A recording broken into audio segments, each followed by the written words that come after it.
Hello everyone, my name is Aurora Shweta. I manage Project Maverick at LawSeco, which is an initiative to make great quality legal content freely available online for CLAT preparations.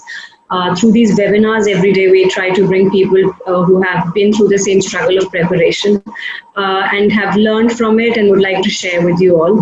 We have Vyom with us today. Interestingly, he is IELTS rank 12, SLAT score 131. I stand corrected by 131. 132. Yeah, you said 130. So he was offended by that one mark. So CLAT ranked 248 in 2019. We thought he would be perfect to talk about our topic we cover today. While we assume we have 2 more months to go, how best to use this time, 2 months, most effectively is what we're going to talk about today with Vyom. We also have Mr. Harshvardhan Tiwari, who has some great insights to add as a faculty of CLAT who has mentored almost 2,500 students in last 4 or 5 years. Over to you, Vyom. Please take us through the CLAT prep days, please. Hi, I'm Vyom Tiwari. I'm from Varanasi, Uttar Pradesh, and I currently study in NLU Delhi. I was ALET AIR 12, and therefore, following which, I decided that I'd go to NLU Delhi. Obviously, I mean, I started my preparation late in when I was in standard 12th, and then after standard 12th, I gave these exams, and tried to manage my board exams along with these entrance exams. And I think on the outset, I'd definitely make this clear that it's easily possible to manage both of those things together. I'm sorry, I've not been following up on what the status of the board exams is for standard 12 students. But even if we are in a situation where board exams did not happen until now, I think even in that situation it's manageable. Or for people who are trying to give the CLAT next year, I don't think it's anything to worry about. With proper time management, like I always say, the CLAT at the end of the day is not necessarily a very preparation heavy exam. But I think, as I'll be talking about later in this session, I think it's more about how you manage it with the correct aptitude, and it's more about understanding the nature of the exam and understanding what the exam is about, the philosophy of CLAT. And I think following that, it's extremely easy to crack this exam. And I think for anybody to get into a good national law school, or any national law school for that matter, or um, any college that has any of these law entrance exams, I think. So I hope I'll be talking about the CLAT. I'll be talking about the ALET. I'll be talking about the SLAT. And even though I did not give the MHCET and um, the LSAT, the general one, I'd still I mean I know enough, because the patterns are also quite similar. I know enough to talk about those also, and you can easily apply the same strategies or solutions I give to you to those exams. And I'll be speaking on the CLAT and how it's changed. I'll be speaking on the ALET later, and all the other exams, because I'll speak about the ALET and the other exams, leaving CLAT together, and I'll speak about the CLAT separately because of the changed nature of the exam. And I hope this session is of value to you, to all of you who are watching, and I hope you take some knowledge or advice, and I hope it helps your preparation in some or the other way. Vyom, coming to the very first point, which has always fascinated me in you as a student, and I have told this to a lot of kids these days. It is that the way you approach the section of mathematics, like Right. with respect to, I was talking to Sarthak, and we both know that he was very well doing with when it comes down to maths. But with Right. you, it was in January. We were talking about, sir, दो number भी आ जाए तो बहुत है. And then suddenly it was like February, sir 8 number आ रहा है. मार्च थोड़ा उसके क्लोज आते आते सर अब 12 पहुंच गया, लग रहा 16-17 आ जाएगा. So what did you exactly do in these last few months along with this board exam, so that you managed this mathematics section, which is considered as like, I did not attempt that section, so Yeah. it considered very much like कि attempt ही नहीं करेंगे, but then you got into like 2 महीने के अंदर you ensured that you were getting this rank. Like अगर math तो नहीं attempt करते, I don't believe आज हम ये conversation भी कर रहे होते. Right. So I think maths is one section that's remained the same with a few changes here and there. So maths is one section that hasn't changed, maybe just a few questions here and there. And I think maths is one of those sections which at any point of time is one section that's absolutely indispensable to somebody getting a cutting edge rank. I think maths is one of those make and break sections, because let us say we have four other sections, right, in every law entrance exam. I'm pretty sure I can say this with absolute certainty that everybody will be doing all of those four sections quite rigorously. But I think maths is one of those one section which everybody would not pay as much, I'd say, attention to, because there is, even I had it, fear of maths, as a lot of people know, and that fear is not actually the fear of the subject, but the fear of practicing that subject, the fear of actually sitting down and engaging with that subject. And I think the first thing that anybody should do, at least in the latter stages, at least when you have 1 month, a month or two, I think is that everybody, every one of us has passed sixth grade, seventh grade, 8th, 9th, 10th, 11th, 12th, and the most basic analytical ability and mathematical ability is something everybody, I think, has. So following that, I think doing extremely basic chapters such as mensuration, percentages, profit and loss, and clocks, calendars, all of these chapters which follow. I think all of these chapters are so basic that everybody can do it in a day or two at max. Because my brother, he's in the fifth standard in his school, a CBSE school. He has been doing profit loss, CP, SP, and all of these concepts. So when somebody from the fifth standard is starting to do all of these concepts, including profit and loss and decimal points and fractions and all of these, I think it is fairly accurate to say that such elementary mathematical concepts are things that every student has to do. Because let us understand that these concepts are concepts that are taught literally in the fifth and the sixth standard.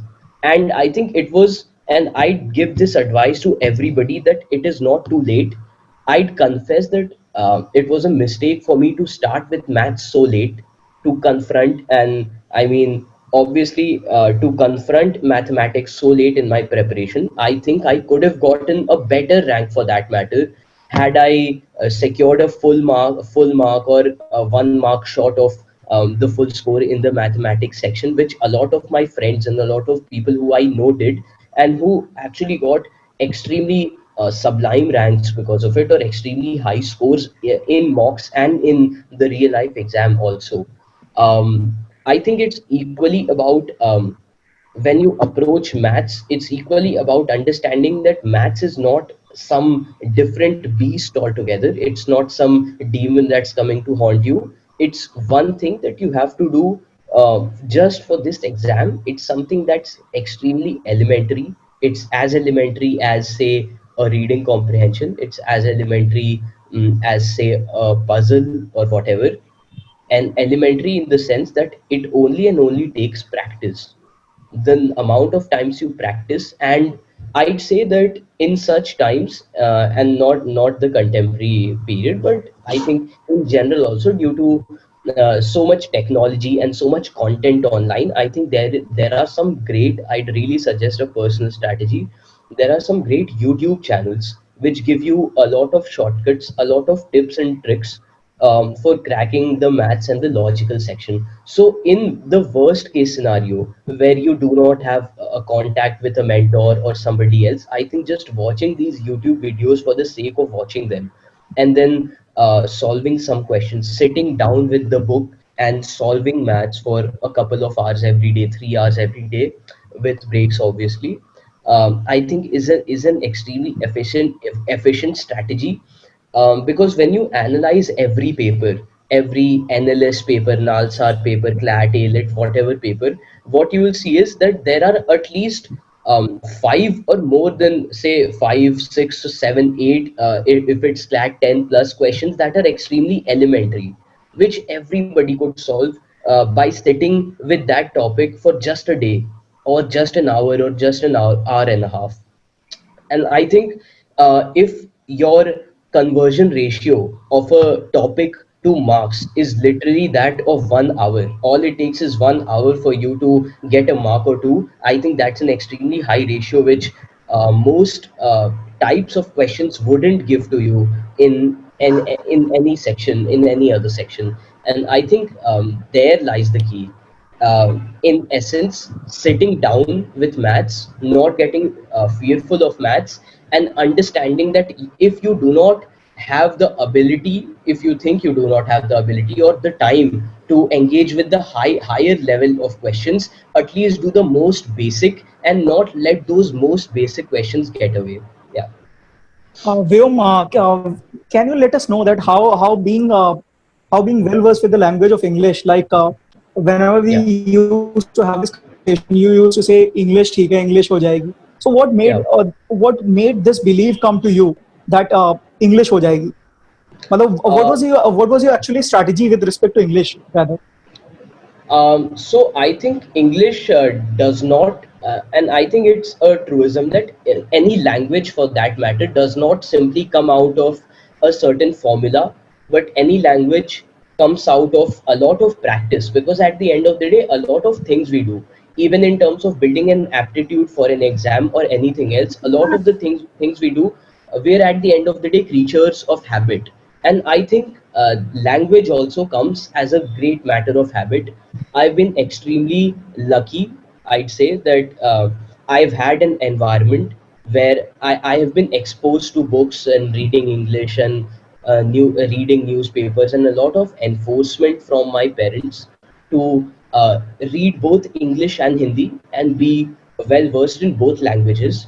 So I think in that sense, I've been extremely lucky that I have a certain command. Nevertheless, I'd also stress this fact that I'm not from an urban town or a metro city for that matter. I'm from a um, relatively non-metro city, that is Varanasi. So there are several constraints, because obviously it's a fact of life that not everybody, in say non-metro cities, or from backgrounds that are not privileged for that matter, not everybody has access or exposure to these things. So I'd say that nevertheless, that does not mean that you cannot at any point build these skills.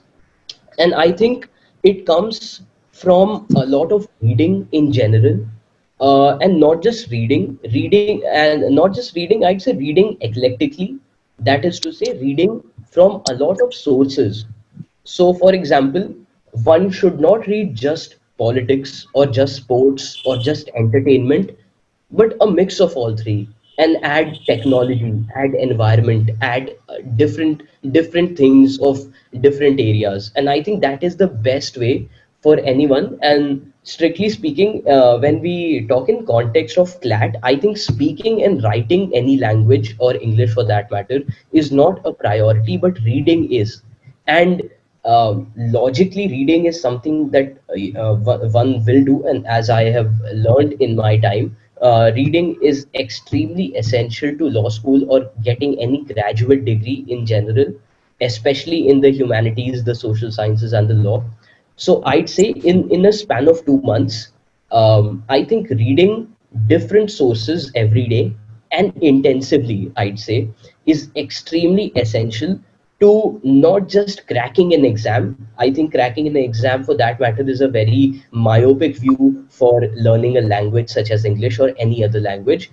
I'd say in general also, and for law school, having said that, I'd say that there are a lot of sources that one can refer to for reading various kinds of stuff. I think the Hindu's editorial, not all of them, but the Hindu's main featured editorial, that is the longest one, I think is an essential read for anybody. Um, a lot of interesting articles come on Sunday in the Hindu magazine, and I think one should definitely read those. TheGuardian.com is an excellent source for a lot of diverse range of readings in terms of everything. I'd say there's a website that's extremely precise and brilliant in terms of the content it gives. It's called aeon.co, aeon.co, and I think everybody should read at least one article of Eon every day. I think Eon has the perfect non-fictional approach to articles, which are which all of them which are extremely critical in nature, which are extremely analytical in nature, and I think those are perfect readings for somebody who does not only want to read better English, but for your reading comprehensions and things like and other things also. I think these are some of the broader sources that I'd recommend: Guardian, Eon, The Hindu, Project Syndicate.org is a brilliant website for economics and politics and society and culture in general. And I'd say all of these websites, if you read one article off of each website every day and read at least 5 to 6 articles of different subjects every day in a span of 2 months, I think you will be extremely proficient with reading English, and not just reading English, but reading and comprehending English and critically thinking about a lot of things in general, which is one of, I think, one of the key things which CLAT tests, that is your aptitude. And aptitude literally means being suited to a certain skill or a certain job or a certain temperament. That's literally the definition of what aptitude is. And I think the CLAT or the ALET or any exam for that matter tests exactly that. Whether you're built for this exam or not, in the context of that exam, whether you have the requisite skills to pass that exam. And I think reading intensively these articles every day is an excellent way to build that aptitude. Over to you, Shweta. Yeah, so Vyom, before Harsh asked about the English and the strategy, you were trying to complete a thought. If you could go back to that. We were discussing something like you had the flow. You want to talk more about it, or Right. So I'd say understanding this exam is the key to cracking this exam. That is the first general statement that I'd like to put out.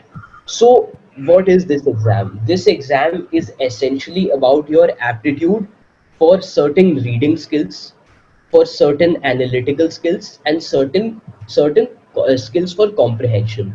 Now, this whole exam, or these sets of exams, exam meaning all exams relating to the undergraduate law degree in general, I think all of these exams test two fundamental skills, that is comprehension and reasoning. So what is comprehension? Comprehension is literally um, the ability to understand. And what is reasoning? The ability to reason, the ability to understand and put things in a logical manner and use that logic to justify certain things. So these are the two things that are essential to cracking this exam: the ability to understand and the ability to reason. Now, the whole pattern of this exam is centered around these two concepts and how you develop these two concepts.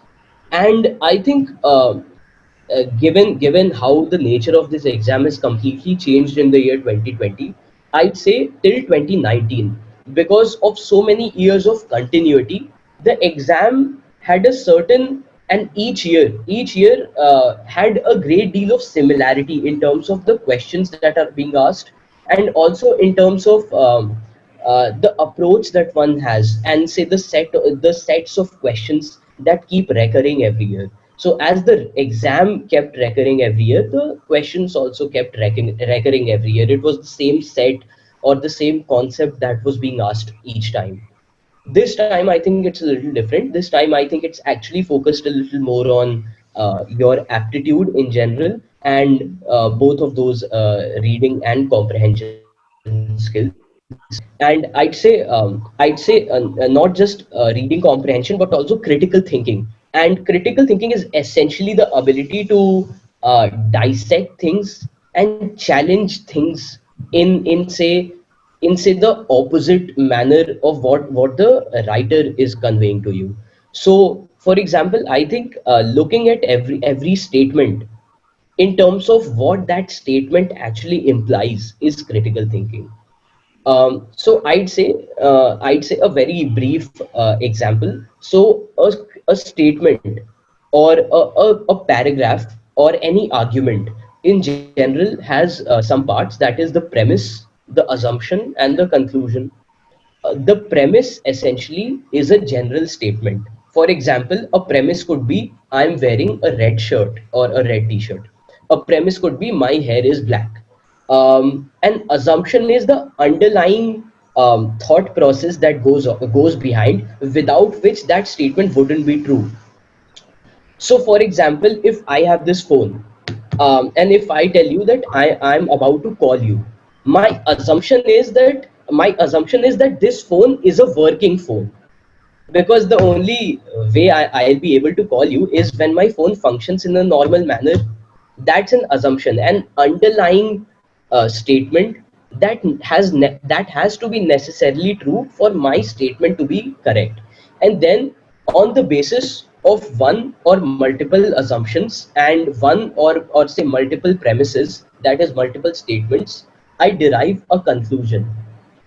Now essentially what critical reasoning or thinking critically involves is essentially this: you either challenge one of the premises. You say, if my premise is my shirt is red, if you want to challenge this premise, you have to say my shirt is not red. You will say no, this is maroon, right? And or for example, in the phone example, you will have to challenge the fact that if I show you this phone and if I say I'm about to call you, the assumption obviously underlying assumption obviously is that this phone is functioning. Now to challenge my argument critically, or to challenge my premise that I'm about to call you, you can either challenge my premise, that is I'm about to call you, or you can either challenge my assumption that my phone is functioning. You can say that your assumption is flawed because you haven't shown me that your phone is functioning. You've only showed me the back cover, so I don't know whether the phone works or not. So therefore, your premise is false. Yeah. So I think it is this thinking which one has to learn how to process really fast, is how you will get through the critical parts of this exam. And in general, I think being curious about things goes a long way to crack this exam. Curiosity works in maths, curiosity works in general knowledge, curiosity works in English or in reasoning or any facet of this exam in general. So I'd say if there are certain essential skills that you can develop in or try to develop in a matter of 2 months, I'd say curiosity is one of them. Learn to question everything, learn to ask why, how, and not just a what. A lot of people end GK at what is the news that's going on, what happened in the USA, what happened in India, what's the CAA. So when you stop at what, you do not only cut off the curiosity aspect of things, you also cut off the underlying context and the historical background of a certain, for example, current affairs. Now in CLAT, as I understand it, CLAT is now not or ALET or whatever is not extremely fond of asking extremely static questions. For example, what happened in medieval India, or what happened in this era or that era. CLAT is more fond of asking static, that's related to current affairs in some manner. For example, if the RBI is in news, it might ask something related to the RBI. Now your job is not to learn about the whole history of the banking system in India. which might have been a part of the static portion of general knowledge. Your job is to find about basic information about the RBI, which, as a rule of thumb, you can say any rational citizen with a curiosity, a basic level of curiosity would have. So a person would not know completely, or would not memorize the monetary policy of India as a whole, but a person would definitely know when the RBI was founded, by what act, by what commission, who's the current governor of the RBI, who's the first governor of the RBI, and some general questions like this. Now, this is completely intuitive, and this completely depends on the extent that you're willing to go to, and the amount of time and the capacity you have at that specific period or point of time. Having said that, I'd say, do not go too deep into general knowledge. That could be a slippery slope. You could just learn and learn and learn and learn and never stop. But I'd say, as a general rule of thumb, if we're talking about general knowledge, as a general rule of thumb, what you can do is try to know as much as an informed and a curious citizen would know, and that extent completely depends on you. But I'd say extremely general facts which a reasonable person might ask about the RBI, or about any current affairs related to the static history of it. Any rational person or any curious person would ask is something you should know. And a very good example for what to what extent should my curiosity go is the example of, say, children. A child would keep asking you why, what, how, when, etc. So, as a reasonable person, try to limit it, but try to at least fulfill all these questions, including the whys, the hows, and not necessarily the hows, but the whys, the whens, and the whats. These three things are, I think, essential when you write static GK.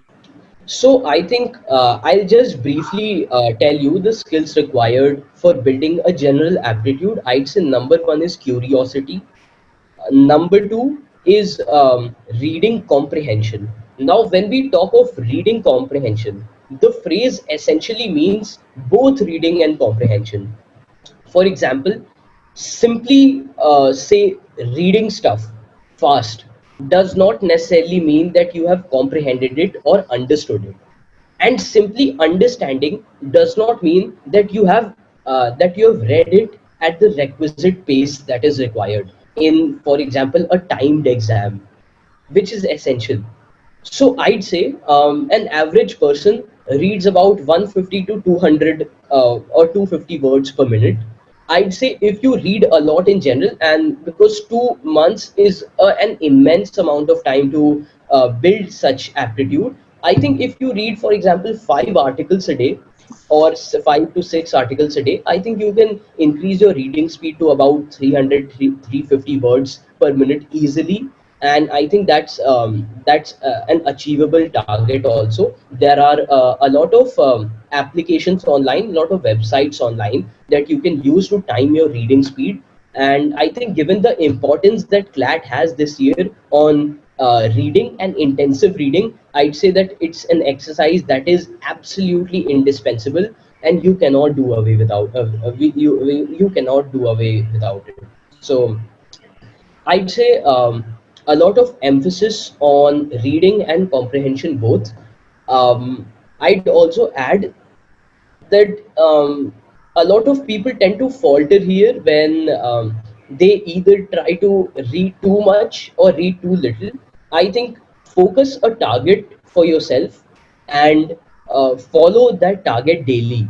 I think discipline only helps, and this is something I used to do. For an extremely long period of time, I did not structure what I'm about to study. So for in the initial days of my preparation, or the initial months, I'll say, those were the times when I did not study a subject particularly and have a structured approach to it. Now, what that did was scatter my knowledge. So when I'm giving a test in actuality, I got confused a lot. I tend to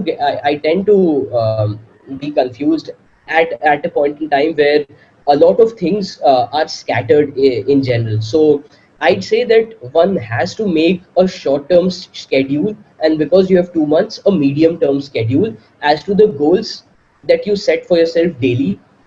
These are the things I'll do today. I'll do 5 passages, 5 puzzles, 5 legal questions, etc. And medium-term goals in the fact that those can be weekly, those can be monthly, those can be bi-weekly, or whatever suits. And say have targets that by this time I shall average about 5 out of 10 marks in maths if I attempt a paper. So realistic goals which you have to set for yourself, so that number one, you can track your progress, and number two, I'd say, so that you have a more structured approach to your study, so that your thoughts do not get cluttered or clattered. And I'd say it also acts as a great deal of motivation. So Simon Sinek has a book called Leaders Eat Last, where he says that when we check off certain items of our to-do lists, it makes us happy in some way. It releases certain chemicals in our body, and because of those chemicals, we feel accomplished. And it is exactly this feeling that gives you some amount of motivation to study more or feel happy that you have accomplished or achieved something in this short period. And that feeling, and in general also, so for example, when you go shopping, when you make a list and when you buy things and cross things off the list, you do feel a certain kind of happiness, or you feel nice in general. And I think it is that feeling that you must strive.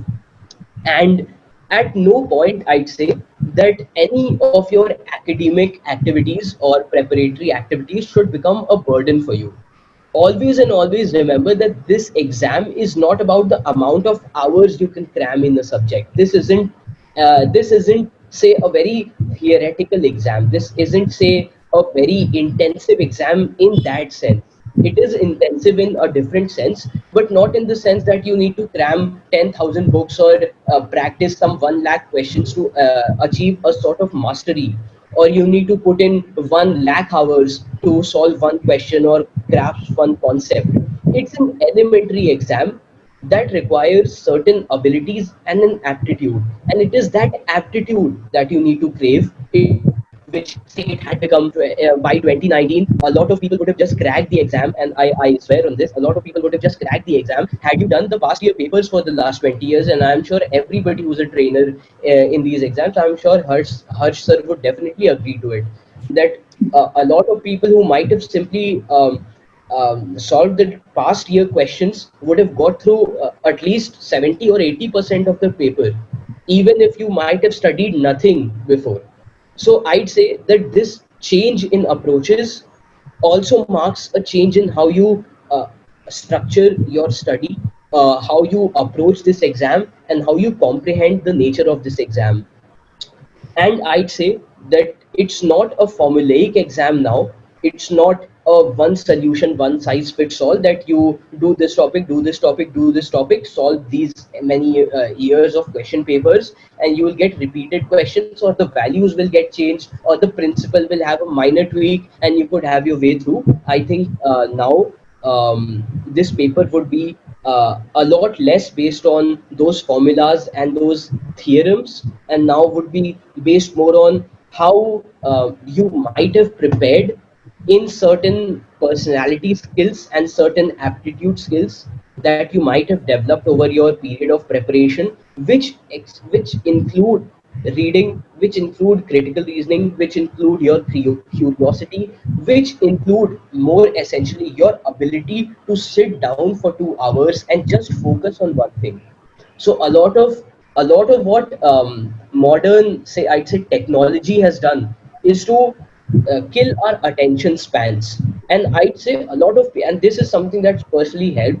I was off social media for some, and a lot of people would say, oh no, you can manage both. Sure, you can manage both, but as a personal tip, I was off social media for at least 2 months or 3 months before the exam, so I could simply focus on my concentration skills, rebuilding my attention span and focus, and sit down and give a paper with 100% concentration for at least 90 minutes.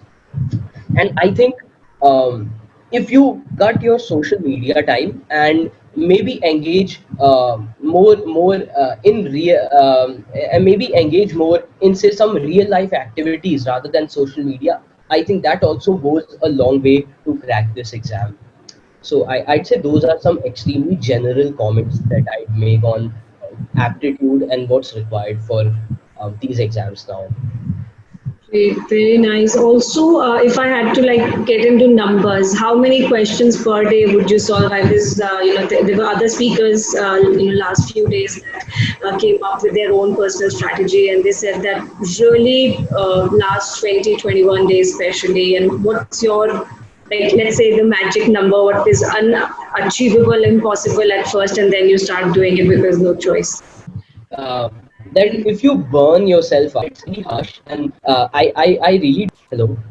So if anybody tries to burns themselves out, I think it takes a great toll on their mental health, and how they just approach life in general. And I'd say that it's not necessary to burn yourselves out. I certainly did not. And it's also a very important lesson you learn while preparing for such exams, that the pressure can get to you, anxieties can get to you, but I'd say definitely everybody really just needs to chill out at the end. And that is where structure and discipline matters. Because when you do not have a structure to your study, when you do not have discipline in terms of how you'll approach the day, or how you'll approach the week or the month, you sometimes study too little based on your mood, you sometimes study too much based on your mood.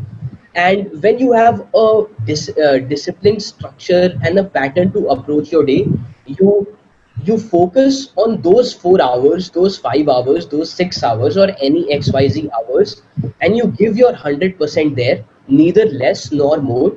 And I think in the long run, that's most beneficial to somebody's mental health, and to somebody's performance and ability, and how they'll approach this exam. And I think that's an extremely general statement. Now, coming to numbers, I'd say that whatever it was consistent throughout. Now, I think in the latter parts of my preparation, I think, again, structuring my days became extremely important. And I used to plan the night before as to what I'll do tomorrow. And all of those things would involve some or the other element of touching a subject or the other each day. Now, this is notwithstanding the fact that I did not count, say, the articles I read, or say any other thing that's a side benefit, or that's a side activity, what I call an extracurricular. I did not add them in my hours of study, and I think that's extremely essential. Because even though these things should become a part of your lifestyle while you're preparing for this exam, these are certainly not the key elements of this exam. These are obviously the side benefits that fetch you the extra 5 mark or the extra 10 mark that differ you from the others. So I'd say my approach was I read 5 articles or 10 articles every day, and that completely depended on the content that was out there for the specific day. I try to touch each and every section every day, and I give at least half an hour to 1 hour to each section, and this was by the end. Now, when you have certain consistency, you also do not feel pressurized at the end. So it's not that you read 10 articles or 50 articles in 7 days and not read anything else in the past periods of your study. So I'd say my strategy was solving, for example, 10 maths questions every day on a specific topic, revising GK for a particular month. I used to do it month wise. So revising GK for a particular month. And one thing that I used to do for GK was that I concentrated my GK as much as I could and made my notes as short as possible. So for example, I had noted down this fact of GK. The next time I used to revise it, I used to make it even brief, and the next time I used to revise it, I used to make it even brief. So it became brief and condensed to such a point that it was in its most concise form, right? So for example, RBI changed the repo rate to certain XYZ percentage. So in the first attempt, it was RBI changed the repo rate to 6%. Then it was RBI January repo rate, RBI repo rate X%. So you condense it to such a point where it's literally a byte, and I used to write it down. So one thing that's extremely effective for something like GK is that you have to regurgitate it. And the best way of regurgitating, that is to say memorizing something, is to essentially just read it and go through it over and over and over again. So, in the last few months of my exam, I used to revise GK every day. And in the last few weeks, I used to go through every month of GK, every note I made again and again and again. And I used to do the whole 12-month GK in one day. And I did it for a week or two. And I think I got fantastic results. So if you need to be good in GK, the only thing you need to do is to just look at the damn paper as much as possible. Just keep revising, keep revising, keep revising. Revision is key to GK, and I think that's a universal principle. A lot of it is subjective. Different people have different capacities for memorization, but I'd say whatever your capacity is, I definitely say just keep going through GK as much as you can, keep condensing it, and after one point of time, it will be absolutely natural to you. Another thing that I highly, highly, highly recommend is that if you have somebody who's willing to talk to you about general knowledge, or who can take out some amount of time off their days, you can sit down and talk about current affairs with somebody you know, be it a friend, be it your family, be it anybody you want. What that does is, number one, that generally refreshes you because you have some amount of social interaction. And when I talk about speaking about GK, I do not mean engaging in political debates about this party or that party or whatever else, or Yeah. this is correct, that is correct. Just simple analytical facts, present them as you're a news reporter. And I mean, not dramatizing it or something, but just present those facts. For example, if for example 5th June is World Environment Day, it's coming soon. So presently, if we have the World Environment Day, you can simply go ahead and talk to somebody about the World Environment Day, and you can just simply inform them that, hey, I mean, 5th June is World Environment Day, and you can tell them ki this year has this theme and all of that stuff.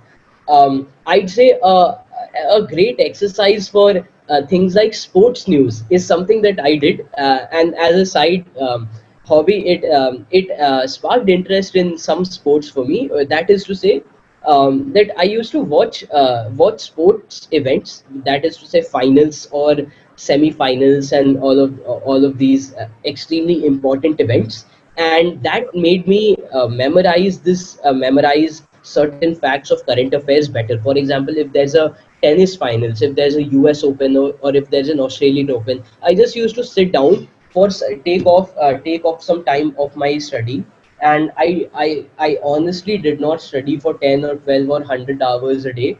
I kept it at a minimum, but I kept it consistent. So it was 6 to 7 or 5 hours or 4 hours, but it was consistent throughout.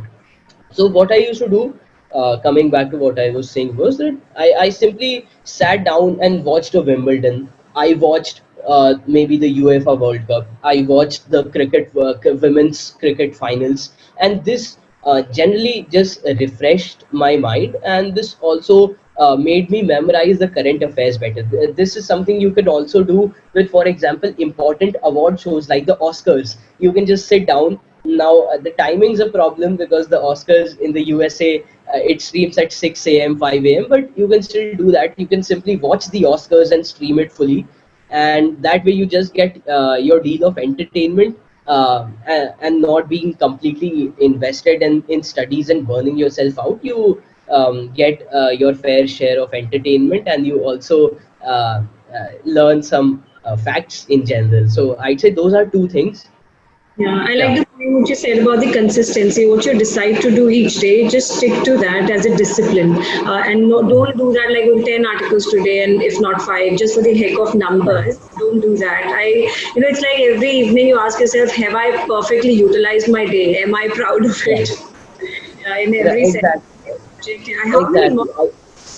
how many mock Yeah. tests, let's say last 2 months, if you have, as your focus now that people are preparing now at this point, how many mock tests would you, because it's more like practice, analyze, repeat. So how many do you suggest? So I'd say that my time period was also very, very large. I'd say I had say at least 300 days for my preparation. I utilized my time, and I'll be honest, I gave around 80 to 90 mocks at least. If I can count on my hand, I'd say it was at least 80 to 90 mocks, and I'd contend that it was even more. So I had a lot of time. I had the benefit of a lot of time. But at this point, if you have 2 months, I'd say that you focus on giving one mock each day, and that mock, and for example, right now, I think one of the best strategies would be just to solve, for example, for ALET at least, will be just to solve every past year paper each day at this point of time, that is to say right now or whenever you are about to start. So there are about 10 or 12 or whatever number of papers ALET has, or SLAT for that matter has. You do one paper every day right now, and when the exam is about to come, you do those papers again.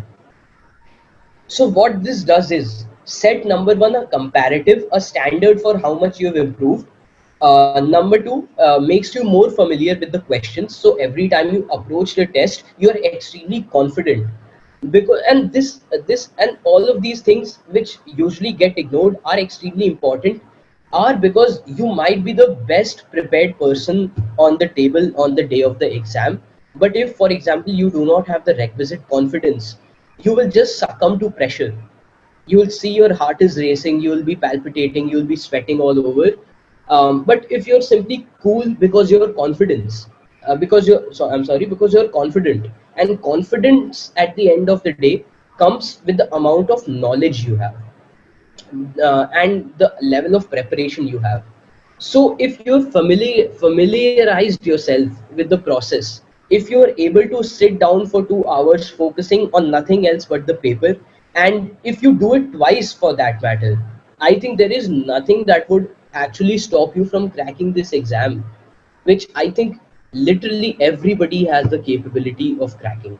I'd say mocks, when it comes to mocks, it's extremely important to not get stuck in say certain questions. For example, I'd say I'd completely advise skipping the GK section and not viewing the GK section from the point of view of, obviously, because 2019's current affairs wouldn't be asked in 2020, or 2018 for that matter. And I'd say that you focus on the more objective parts which do not change, that is to say maths, logical reasoning, English, all of and legal reasoning, all of these sections. And what you do is, mock analysis is absolutely simple. You take your paper, after you solved it, you take a break, you solve a 2 hour paper, you take a 1 or 2 hour break, you do whatever you want in that period and just chill out. Then you come back, you sit down with focus in concentration, and what you do is you simply look at the questions you got wrong.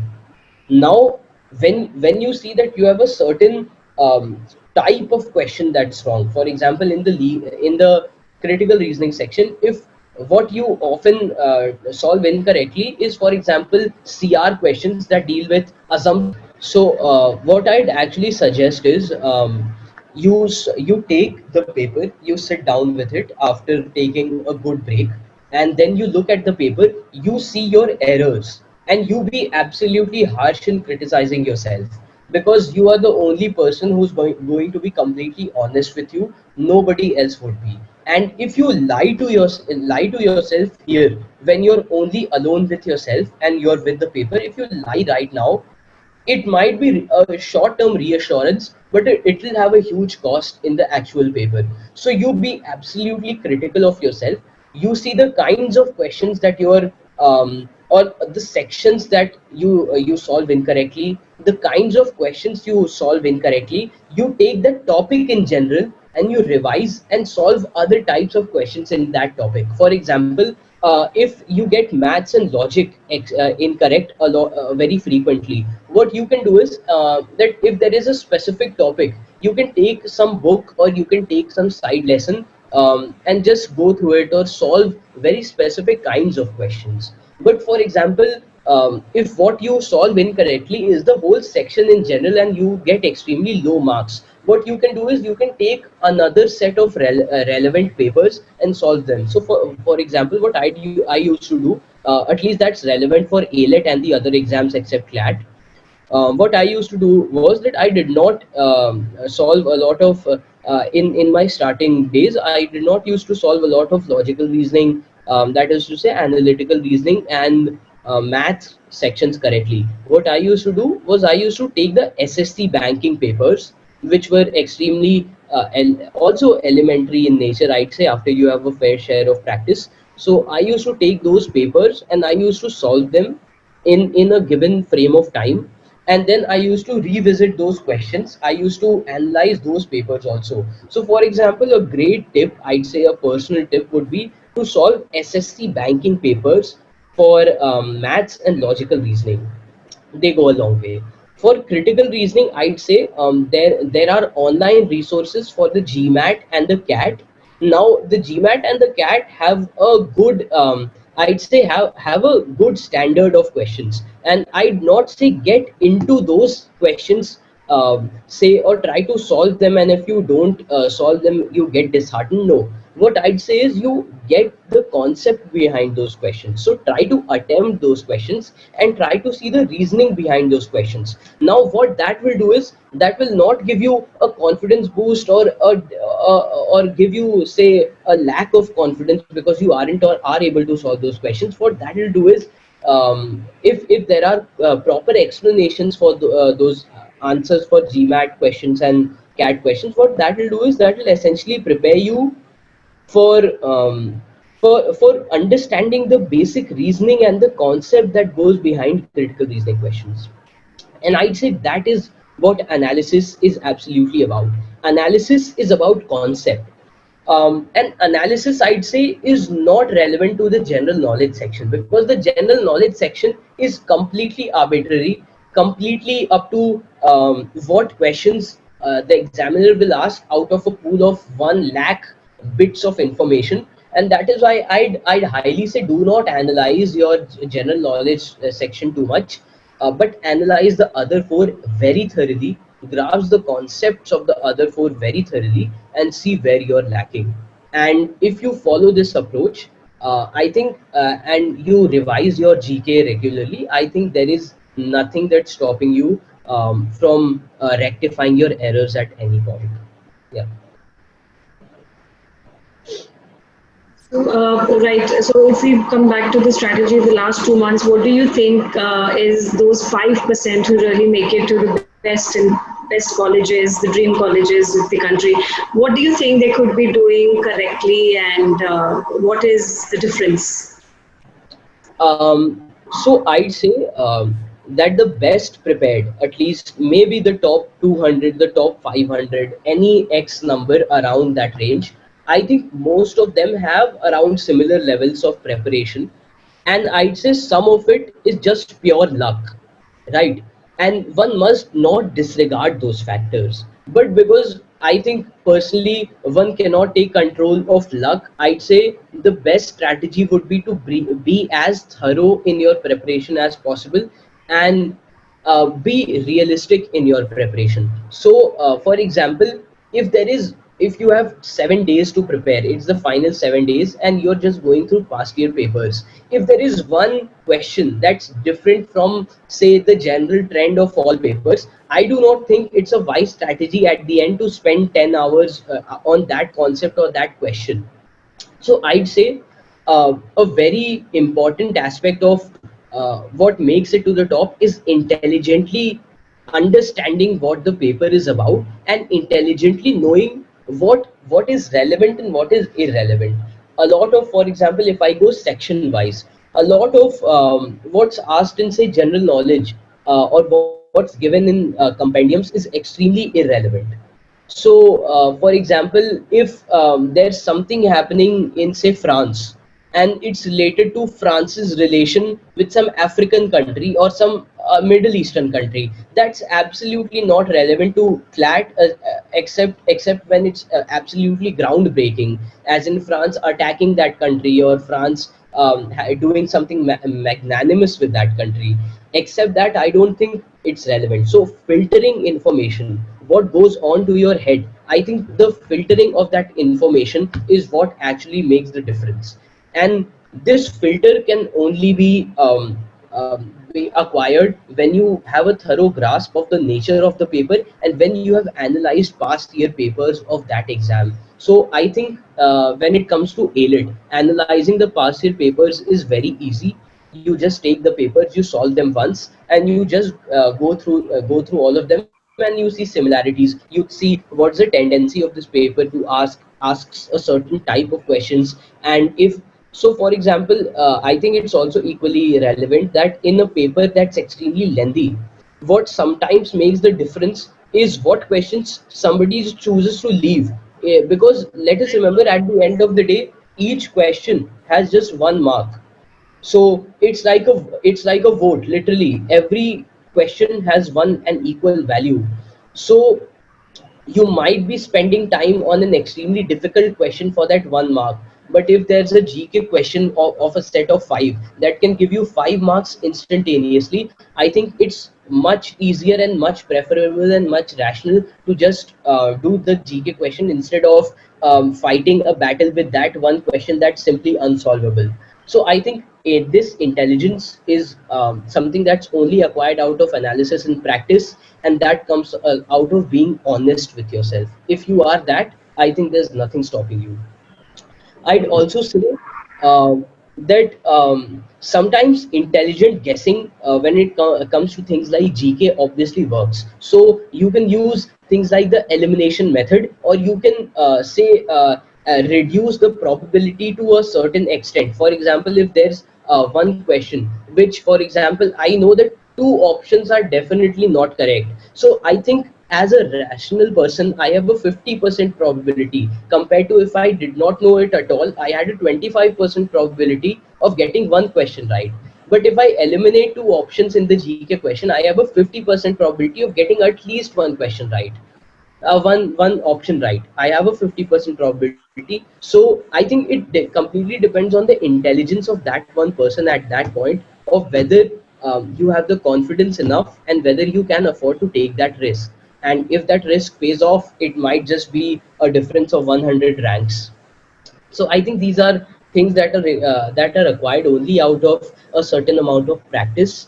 And the more you do it in, say, mocks, the more you understand the paper, the more you be familiar with it and different concepts of the paper, I think the better it will be. Yeah. I'd also say, yeah, sorry.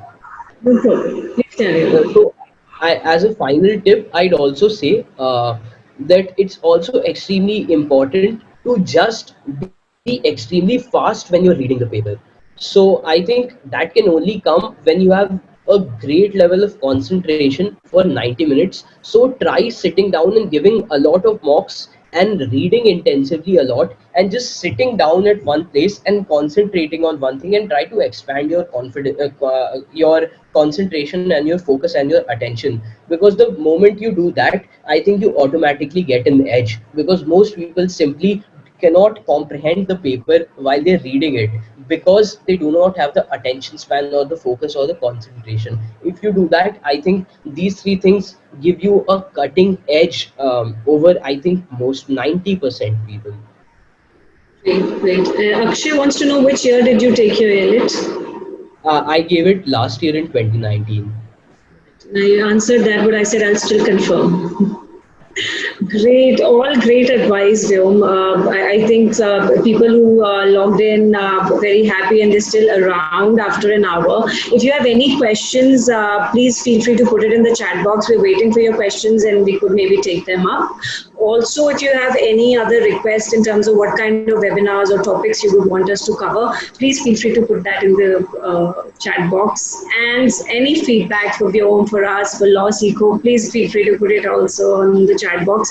I'm very happy, Vyom, the way you kind of took us through. It's more like you had already you were aware what kind of doubts, queries, questions people at this time go through, and you kind of address them one by one. So it was a great deal of, yeah, it was great help, and everybody, I think, would be very happy, and a lot of value added today. Anything else? You said, okay, you already said your last advice or the final bit would be this. Fantastic. So please carry on with these 2 months. A lot of mock tests, a lot of reading practice, increase your reading skills, and because this is, like you correctly pointed out, the format is such that a lot of reading comprehension would be required.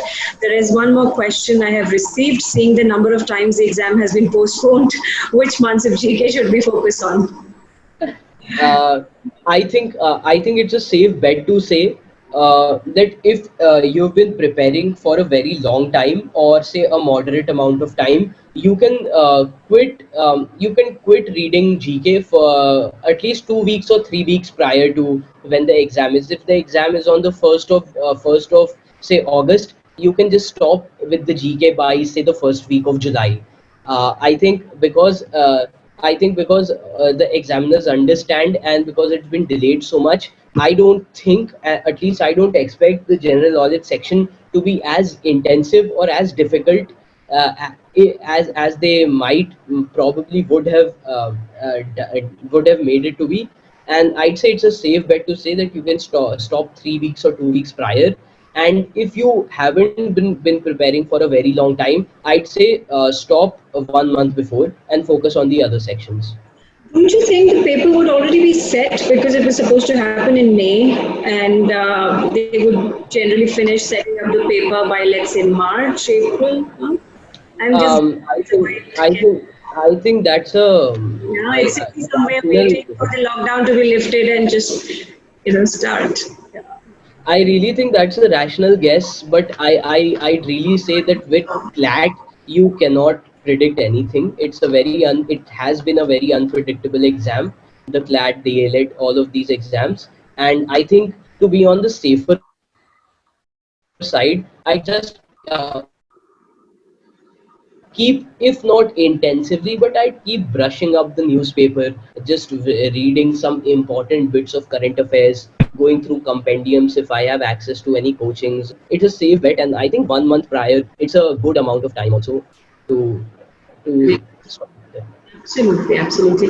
Akshay wants to know what mistakes did Mr. Tiwari make to get 248 in CLAT, and while he did better in Yeah, the second one. Yeah. So what yeah. was? So I think I have two reasons. I think that, yeah. So I have a huge discrepancy with respect to my CLAT marks and my ALET marks, and I'd say it's primarily because, and I'd say it's an extremely important advice. I'd say after I gave the NLU Delhi exam, it happened 2 weeks or a month before CLAT.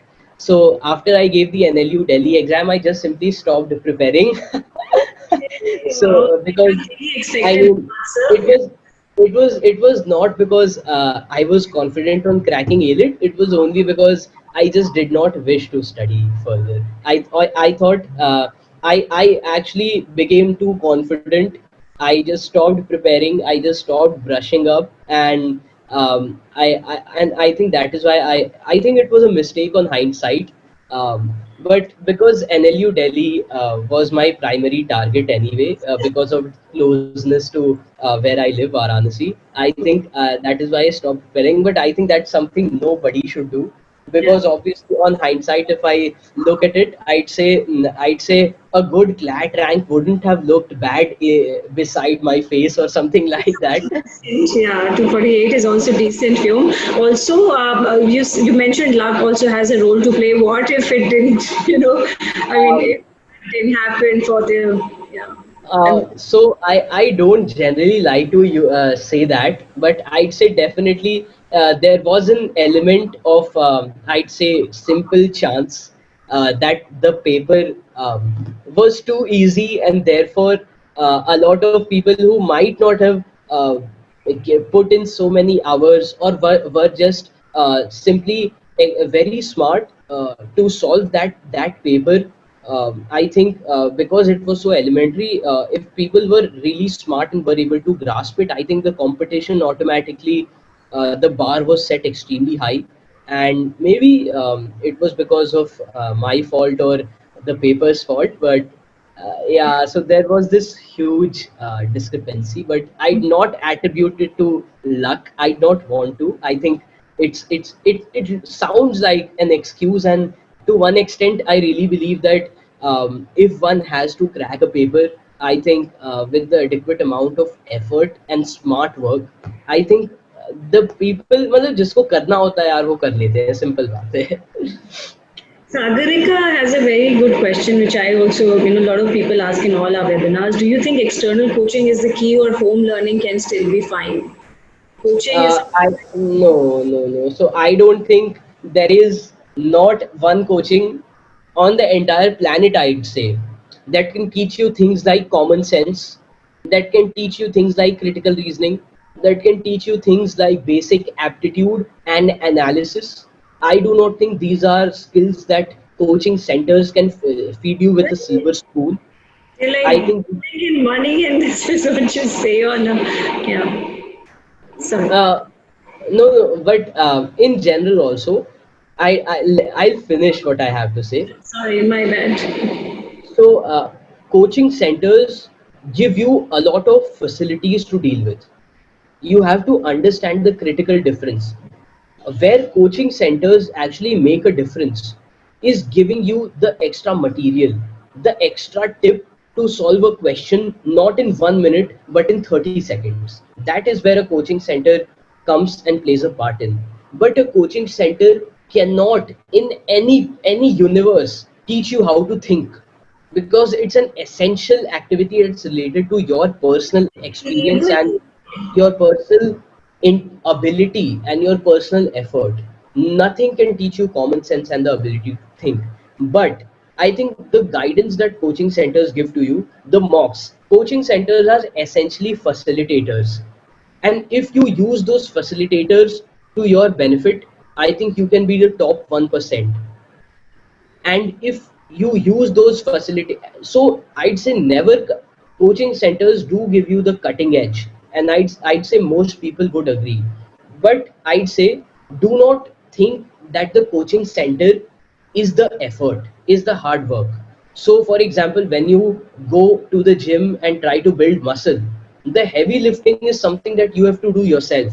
The coaching center is simply the protein powder, it's a supplement, right? The coaching center is a supplement, it's not the main thing itself. So what you need to do is you need to lift the heavy weights yourself and then get the protein powder to build that extra muscle. Yeah, so that's, I think, the perfect analogy, I think. Yeah, perfect. Bang on. Sagarika, I think that answers your questions. I think the word here, keyword is it's a facilitator. It really helps you structure your study and how to go about it with mock tests and a lot of peers. I think that also the atmosphere, a lot of things are, a lot of factors there. But to answer a question, if she had to ask you, is home learning sufficient? Can I, learn at home and not join the coaching center at all? um, do your readings, keep revising current affairs, practice critical reasoning, practice maths every day, do all of these things every day, and I think there is no coaching center that you would require if you do it regularly and with a certain amount of discipline.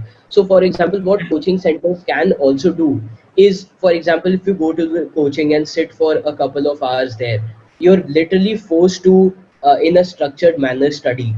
It does the same thing but with more efficiency. If you can do all of it yourself, which is a bit of a hard thing to do, but if you can do it with proper discipline, I think it's easy to learn at home, to learn anywhere at all, without being dependent on any coaching. But I'd say if there are mocks that are available, I'd say definitely buy some online courses which give you mocks, which might give you compendiums, and just go through them and keep going through them. And I think mocks and compendiums can never ever hurt. And I am a huge supporter of buying mocks, of solving mocks, and buying compendiums. And if you can do that, if you have the resources to do that, you absolutely should. Fantastic. Thank you so much, Vyom, for answering that, because she had put it in caps, capital letters, and I thought we had to approach it, from that perspective as well. Great. There's somebody who wanted to know about NLU Delhi, but I think we are really over time. It's 1 hour 14 minutes already. But would you like to quickly tell him how NLU Delhi is? Yeah. First, Bangalore and other places. Yeah. I definitely not compare. I'm in no position to, and I don't think comparison is the right way to go anyway. If it's Bangalore or Jodhpur or Lucknow or whatever it is, all of those are law schools with equally talented people with great opportunities. And I'm definitely not being diplomatic here, because I have friends across law schools and I know how smart all of them are. So, be it any law school, be it Jindal or Symbiosis or whatever, because the skill sets that are required for a law student are essentially similar across the board. Um, but coming to NLU Delhi, I'd say that it's a great college, obviously. It has built quite a name for itself. Um, I'd say that, but you should also never conflate it to be a dreamland or a golden ticket as if it's your way to everything. I'd absolutely argue that places like NLU Delhi or any other top law school are law schools are great stepping steps, but they're not the end of the journey. They're literally the start of the journey. A lot of people come to these colleges and become complacent and do not move ahead. I think I think, at least for me, in the starting semesters, I believe it is absolutely okay. I spoke to seniors. All of us, we go through the same ordeals, we go through the same issues, we go through the same situations, etc. But I'd say that at the end of the day, it's a fantastic place. You meet great people. You have a great library. You have a great campus. Delhi, obviously, you have great food. You have great culture. You have great places to go to. Um, a law school, definitely, NLU Delhi with 80 people, it's a very closed environment. So everyone almost knows of or knows everybody. So that can be a good thing and a bad thing in itself. And I think, overall, I'd say, never judge a law school on its name, because I think, like coaching centers, law schools are also facilitators. So it's not like this law school is like Hogwarts and other law schools are, say, just average or bad or whatever. I think it's equally good across the board. And if you come here, it's a great place to be in. Obviously, there is a lot of help you're going to get. There are a lot of resources, opportunities, internships, competitions, extracurriculars, academics, everything that you will have great access to, and great stepping stones for your career. So I really say that if you come here, some great opportunities are here for you to grow and develop yourself. Yeah. Fantastic. Thank you for taking that question. I think we're done with all the questions and also with the time for today. But we'll keep coming with all the webinars. Thank you, Losipu. Thank you, Mr. Tiwari. So great help, great insights. And we'll see you soon with another topic maybe. Thank Thank you. you. Thank you, everyone.